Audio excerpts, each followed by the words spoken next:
Hello guys! Welcome to my channel at good morning sa inyong lahat at magandang tanghali sa inyong lahat at magandang gabi sa inyong lahat na manonood sa bidyong to. Ngayong araw gusto ko lang i-share sa inyo kung magkano ang bentahan namin sa mga gulay na nasa aming tindahan at kung magkano ang patong namin dito sa bawat per kilo. Tara guys, umpisa na natin.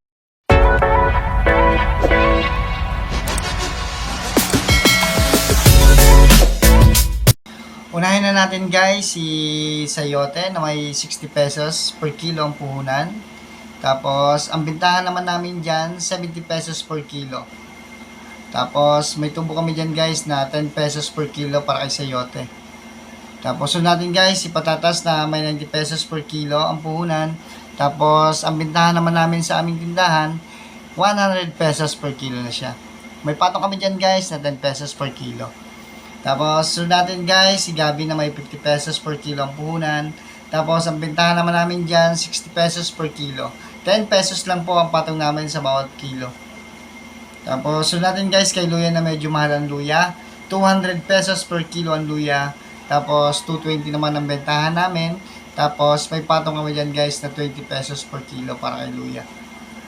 Tapos, sunod natin guys, si repolyo na 45 pesos per kilo ang puhunan. Tapos ang bintahan naman namin 60 pesos per kilo.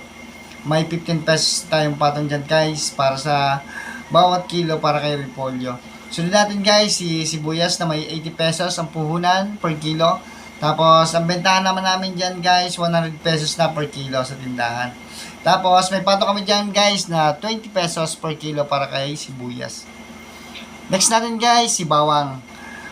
Ang muna ng bawang guys, 150 per kilo. Tapos ang bintahan naman namin sa tindahan, 170 na per kilo. May patong kami dyan guys na 20 pesos per kilo para kay bawang. Tapos na natin presyon yung ibang gulay guys. Punta naman tayo kay kamatis na may 45 pesos per kilo ang puhunan. Tapos ang bintahan namin dyan guys sa aming tindahan, 60 pesos per kilo. May patong na kami dyan guys na 15 pesos kada kilo. Next natin guys, si siling green na may 70 per kilo ang puhunan. Tapos, hindi per kilo ang bentahan namin yan guys, per peraso lang. Ang bentahan namin yan sa tindahan, tatlong sili, 5 piso. Next natin guys, si kalamansi na may 80 pesos per kilo ang puhunan. Tapos, ang bentahan namin yan guys sa tindahan, 100 pesos na per kilo. May patong kami dyan guys na 20 pesos per kilo. Sunod natin guys, si Lara na may 180 per kilo ang puhunan. Tapos, ang bintahan naman namin dyan, 250 per kilo. May patong kami dyan guys na 50 pesos kada kilo. Next natin guys, beans na may 90 pesos per kilo. Tapos, ang bintahan naman namin dyan sa tindahan, 120 pesos per kilo na. May patong tayo dyan guys na 30 pesos per kilo. Tapos, sunod natin guys, si carrots na may 60 per kilo ang puhunan. Tapos, ang bintahan namin yan sa tindahan, 90 pesos na per kilo. May patong kami dyan guys ng 30 pesos per kilo. Yan. Tapos, sunod naman natin guys yung ibang gulay. Mayroon din tayong talong guys na 55 per kilo ang puhunan. Tapos, ang bintahan namin, 75 per kilo. May patong kami dyan guys na 20 pesos kada kilo. Meron din kaming upo na 20 pesos ang isang piraso. Tapos ang bentahan namin yan, 25 pesos. May patong kami dyan guys na 5 piso kada isa. Tapos, next natin guys, si kalabasa na may 40 pesos per kilo. Ang bentahan namin dyan guys ay 50 pesos per kilo. May 10 pesos kami patong dyan guys sa kada kilo. Sunod natin si Pechay Bagya na may 50 pesos per kilo ang puhunan. Tapos ang bentahan namin sa tindahan, 65 pesos per kilo. May 15 pesos na tayo dyan guys na tubo kada kilo kay Pechay Bagyo. Dito naman tayo guys kay sitaw na may 90 pesos per kilo na puhunan. Tapos ang bintahan namin sa tindahan 110 per kilo na. May patong kami dyan guys na 20 pesos para kada kilo ni sitaw. Tapos next natin guys si labanos na may 60 pesos per kilo.